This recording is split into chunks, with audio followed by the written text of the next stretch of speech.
नमस्कार बच्चों, मैं प्रेम सिंह श्री सिद्धि विनायक एजुकेशन ट्रस्ट द्वारा संचालित स्टडी चैनल पर आपका स्वागत करता हूं।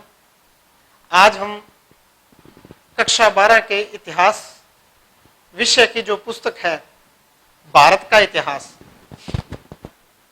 इसके बारे में बात करेंगे।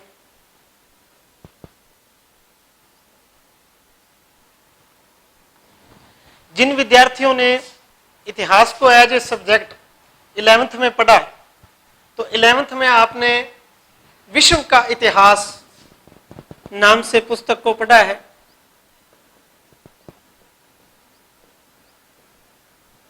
इसके अंदर हमने आधुनिक विश्व से संबंधित विभिन्न घटनाक्रमों के बारे में जानकारी प्राप्त की। इस वर्ष हम भारत का इतिहास पढ़ेंगे। अपने इस किताब के अंदर 7 चैप्टर रहेंगे। एक एक करके इनकी बात करता हूं। पहला हमारा चैप्टर है भारत का वैभवपूर्ण अतीत।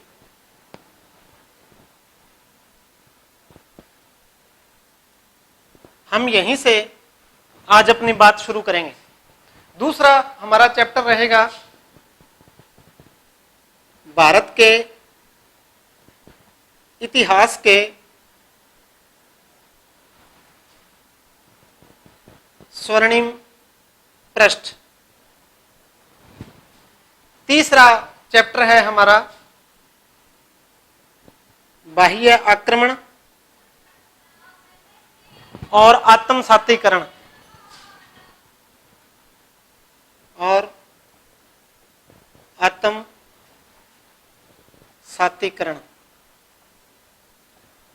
इस चैप्टर के अंदर हम जो प्राचीन भारत के अंदर बाह्य आक्रमण हुए, यूनानियों के, शकों के, कुषाणों के, उन सब के बारे में विस्तार से चर्चा करेंगे।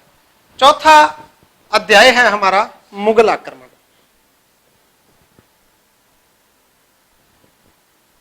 पांचवा अध्याय है हमारा उपनिवेशवादी आक्रमण। छठा अध्याय है स्वाधीनता आंदोलन और 7वां अध्याय है हमारा प्यारा राजस्थान। प्रथम 3 अध्याय प्राचीन भारत के इतिहास से संबंधित है। चौथा अध्याय मध्यकालीन भारत के इतिहास से संबंधित है और 5वां और 6ठा अध्याय आधुनिक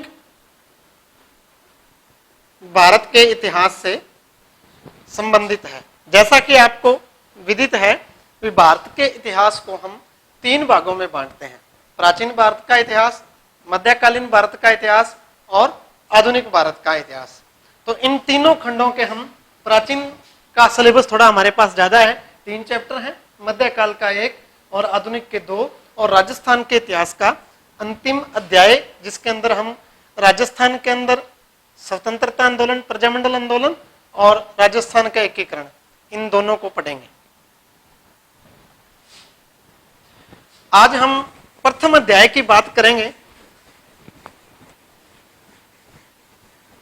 भारत का वैभवपूर्ण अतीत। जैसा आपने भी सुन रखा होगा भी प्राचीन समय में भारत को सोने की चिड़िया कहा जाता था। तो भारत को सोने की चिड़िया क्यों कहा जाता था? भारत में क्या ऐसा था जिस वजह से सोने की चिड़िया कहा जाता था? इन सब बातों के बारे में जो जानकारी है हमें, ये हमारे पहले 2 अध्यायों के अंदर मिलेगी।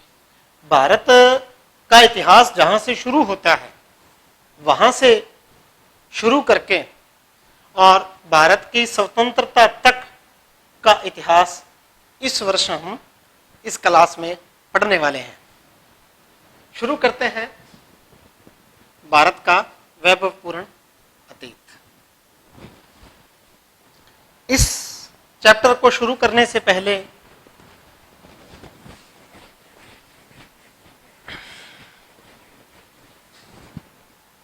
एक छोटी सी परिभाषा दोबारा से।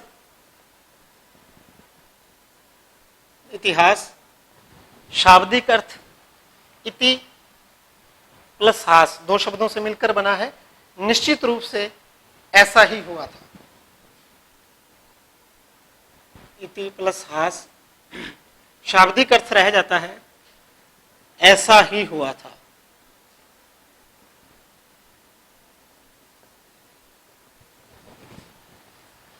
आधुनिक परिभाषा जो इतिहास की है, इसके अनुसार अतीत की ऐसी घटनाएं जिनको वर्तमान में हम तथ्यों के साथ प्रस्तुत कर सकें, उसे इतिहास कहते हैं। देखो, जो भी बीत चुका है वो सब इतिहास के अंतर्गत शामिल है। लेकिन यूं नहीं भी हम कुछ भी अतीत के बारे में कहते रहें वो सब इतिहास होगा। वो साहित्य हो सकता है, कहानी हो सकता है, लेकिन वो इतिहास तभी हो सकता है अगर जो बात हम अतीत के बारे में कह रहे हैं उसके बारे में हम तथ्य भी प्रस्तुत कर सकें, हम उस बात को सिद्ध कर सकें, हम उस बात को प्रूफ कर सकें, तो वो क्या है? इतिहास है। ये इतिहास की आधुनिक परिभाषा है। हम इस अध्याय में भारत के इतिहास के बारे में बात कर रहे हैं, तो एक छोटी सी चर्चा भारत के ऊपर भी करेंगे। इस देश का इतिहास शुरू करने से पहले छोटा सा भारत के नाम का इतिहास 2 मिनट के अंदर मैं आपको बताना चाहूंगा। भारत के कुछ नाम जो आपने सुने होंगे। सबसे पहला भारत, दूसरा नाम जो आपने सुन रखा है इंडिया, तीसरा अंग्रेजी के अंदर इंडिया कह देते हैं हम, जो शब्द हम यूज करते हैं हिंदुस्तान, और चौथा नाम अगर आपने रामायण महाभारत जैसे धारावाहिक टीवी पर आजकल चल रहे हैं, देखते होंगे आप मेरे ख्याल से, तो ये नाम भी आपने सुना होगा, जम्बू द्वीप। इन चारों नामों का भी अपना एक इतिहास है। भारत नाम इस देश के लिए भरत नाम के राजा के नाम पर पड़ा है। भरत कुरुवंशी राजा था, उसके नाम पर हमारे देश का नाम भारत पड़ा। दूसरा इंडिया, ये हम भारत के लोगों द्वारा दिया गया, इस देश के लोगों द्वारा दिया गया नाम है।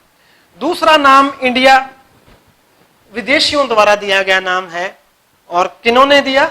यूनानियों ने। यूनानियों ने भारत को क्या कहा? इंडिया कहा। सिंधन, जो कपास को उस टाइम कहा जाता था, सिंधु नदी जो है उत्तर पश्चिम भारत के अंदर, वर्तमान पाकिस्तान के अंदर जिसका अपवाह क्षेत्र है, पंजाब वाली पांचों नदियां उसकी सहायक नदियां, इस पूरे अपवाह क्षेत्र को सिंधु उपवाह क्षेत्र कह देते हैं। सिंधु के मैदान के अंदर दुनिया में सबसे पहले कपास का उत्पादन होता था। कपास को सिंडन कहा जाता था। सह को उन्होंने सिंडन को इंडन कहा, और वहां से इंडिया नाम इस प्रकार से यूनानियों द्वारा धीरे धीरे प्रचलन में आया है। सबसे पहले इस देश के लिए इंडिया शब्द जो इस्तेमाल करने वाला जो बंदा है, हेरोडोट्स ने भी इसके लिए किया, पिल्ली ने भी किया, और मैगस्थनीज प्रामाणिक रूप से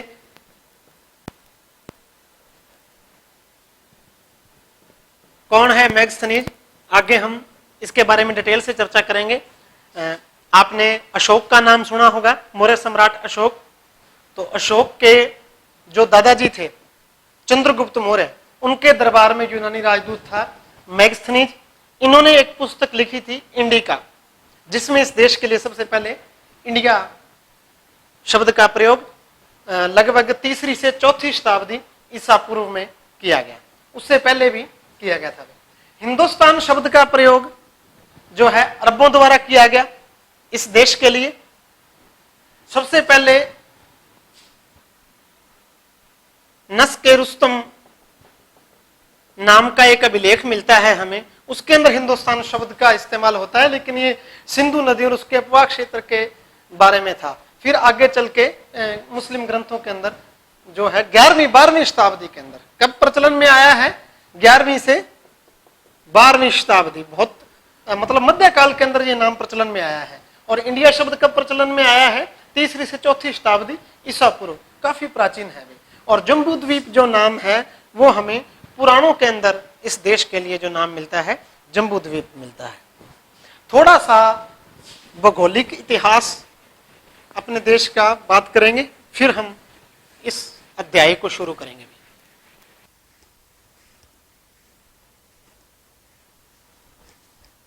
विष्णु पुराण में कहा गया है कि समुद्र के उत्तर में और हिमालय के दक्षिण में जो स्थित है वह भारत है और भारतीय उसकी संतान है। तो हम थोड़ा सा यहाँ संक्षेप में भारत के भौगोलिक परिचय की बात करेंगे।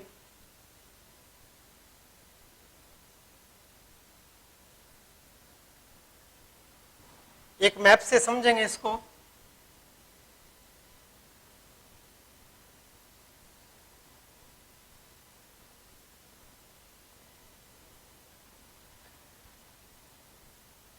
ये इधर पाकिस्तान वाला इलाका भी आ गया।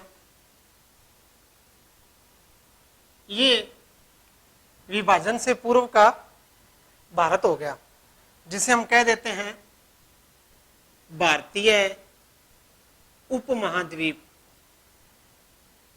भारतीय उपमहाद्वीप, महाद्वीप का एक ऐसा हिस्सा जो भौगोलिक रूप से उससे बिल्कुल कटा हुआ है, अलग है, स्वतंत्र भौगोलिक इकाई है भारतीय उपमहाद्वीप। भारत को प्रकृति ने एक सुरक्षा कवच प्रदान किया। कैसा सुरक्षा कवच? उत्तर से लेके उत्तर पूर्व तक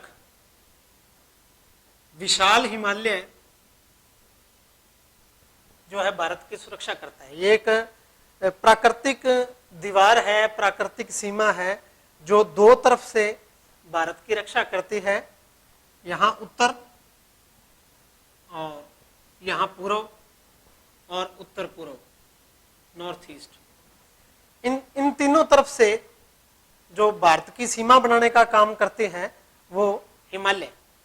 फिर इधर दक्षिण में समुद्र, दक्षिण पूर्व में समुद्र हो गया और इधर दक्षिण पश्चिम में भी समुद्र हो गया।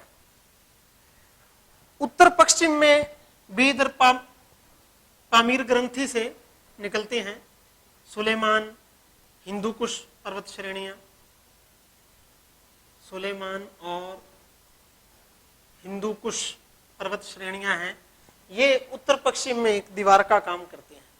तो इस प्रकार से हम देखें भारतीय उपमहाद्वीप को, तो उत्तर और उत्तर पूर्व में विशाल हिमालय, उत्तर पश्चिम में अनेक पर्वत श्रेणियां जिनमें सुलेमान, हिंदू कुश वगैरह, कृथर वगैरह प्रमुख हैं, और दक्षिण पश्चिम और पूर्व दक्षिण पूर्व में तीन तरफ से समुद्र से घिरा हुआ है भारत। इधर रह जाती है बंगाल की खाड़ी,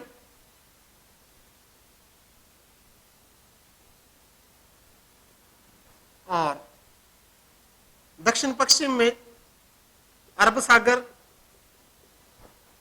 और दक्षिण में हिंद महासागर, विशाल हिंद महासागर। केवल हिंद महासागर ही एक ऐसा महासागर है, जितने दुनिया में महासागर है उनमें से, जिसका नाम भारत के नाम पर हिंद महासागर पड़ा है। हिमालय हमारी कई तरह से सुरक्षा करता है। सबसे महत्वपूर्ण तिब्बत की तरफ से, या मैं कहूं भी उत्तर की तरफ से आने वाली बर्फीली हवाओं और शुष्क हवाओं से हिमालय हमारी रक्षा करता है। अगर हिमालय ना हो तो पूरे का पूरा जो भारत है ये एक बर्फीला रेगिस्तान होता। हिमालय हमारी उन बर्फीली हवाओं से रक्षा करता है, पहली बात।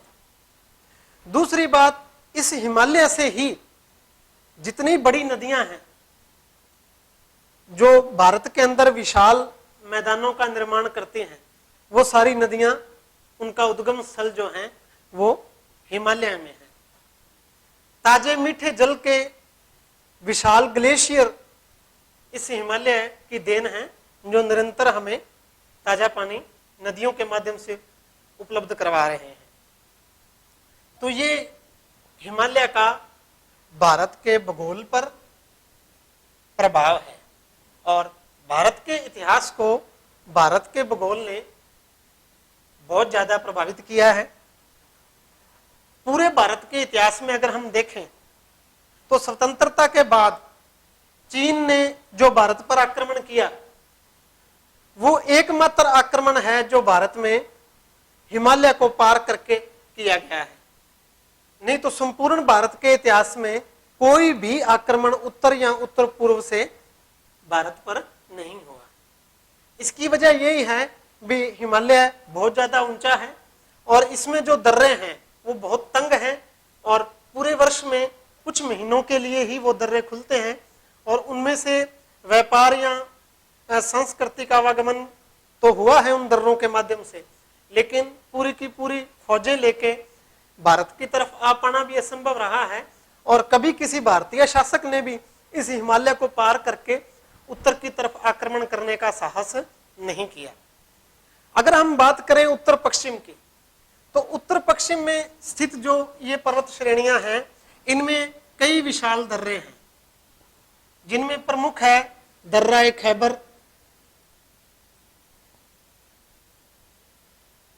दर्रा खैबर जो है ये पेशावर को काबुल से जोड़ता है। इसी प्रकार गोमल दर्रा जो है ये कंधार को जोड़ता है। तो ये दर्रे जो हैं अफगानिस्तान को भारतीय उपमहाद्वीप से जोड़ते हैं। इन्हीं दर्रों से जो है भारत के ऊपर जितने भी आक्रमण हुए, पहला आक्रमण जो एक सिद्धांत ये मानता है भी आर्यों को विदेशी मानता है, भारत में नहीं मानता, तो उनका मानना है भी भारत पर पहला जो आक्रमण है आर्यों का वो इन्हीं दर्रों के माध्यम से हुआ, या यूं कहें भी भारत पर प्रथम विदेशी आक्रमण जो है वो आर्यों का हुआ। आने वाले टाइम में यूनानी, शक, कुषाण और उसके बाद तुर्क, ये सारे आक्रमण जितने भी हुए वो सब आक्रमण इन दर्रों के माध्यम से हुए, क्योंकि ये जो दर्रे हैं ये आवागमन के लिए सुलभ हैं और काफी चौड़े हैं, और बड़ी फौजें लेकर भी इन दर्रों के माध्यम से जो है भारत में प्रवेश किया जा सकता है। तो इन दर्रों ने, दर्रा खैबर है, गोमल दर्रा है, इन दर्रों ने भारत के इतिहास को बहुत ज्यादा प्रभावित किया है। भारत के इतिहास को एकदम से इन्होंने पलटा है, क्योंकि जो आक्रमणकारी कालांतर में भारत में आए वो इन्हीं दर्रों से होकर आए। भारत के भूगोल का एक सामान्य परिचय की बात करें तो 5 भागों में हम इसके भौगोलिक स्वरूप को समझ सकते हैं। 5 भाग कौन कौन से हैं? सबसे पहला तो पर्वत या हिमालय, पहला जो भाग है वो उसके अंदर हम हिमालय की बात करेंगे, पर्वतीय भूभाग जो है। दूसरे में मैदान, 2 मैदान हैं भारतीय उपमहाद्वीप में, एक तो सिंधु और उसकी सहायक नदियों का मैदान, या पंजाब का मैदान जिसको हम कह सकते हैं, जिसमें सिंधु नदी यूं इधर तिब्बत से निकल के और पाकिस्तान से होते हुए यूं अरब सागर में गिरती है। तो सिंधु नदी और जो रावी, झेलम, सतलुज, व्यास वगैरह जो पंजाब की 5 नदियां हैं सिंधु की सहायक हैं, तो ये सिंधु का विशाल मैदान। और फिर इधर गंगा और यमुना का जो विशाल मैदान है, गंगा नदी बंगाल की खाड़ी में। यूं इधर ब्रह्मपुत्र जो घूम के, ये भी गंगा और ब्रह्मपुत्र का दुनिया का सबसे विशाल डेल्टा, सुंदरवन डेल्टा जिसको हम कहते हैं, जो आधा भारत में और आधा वर्तमान बांग्लादेश में स्थित है, ये गंगा और ब्रह्मपुत्र नदियों का विशाल डेल्टा है। तो 2 मैदान है, एक तो सिंधु का मैदान और दूसरा गंगा यमुना का विशाल मैदान। तीसरे नंबर पे हम कह सकते हैं मरुस्थल। भारत के पश्चिम में राजस्थान के अंदर जो है विशाल रेगिस्तान, विशाल मरुस्थल स्थित है। चौथे नंबर पे हम बात करें तो पठार। पठारी भूमि जो है वो दक्षिण भारत के अंदर दक्कन का पठार जिसको हम कह देते हैं, क्या कह देते हैं? दक्कन का पठार, दक्कन का पठार। और पांचवें नंबर पे समुद्र तटीय मैदान।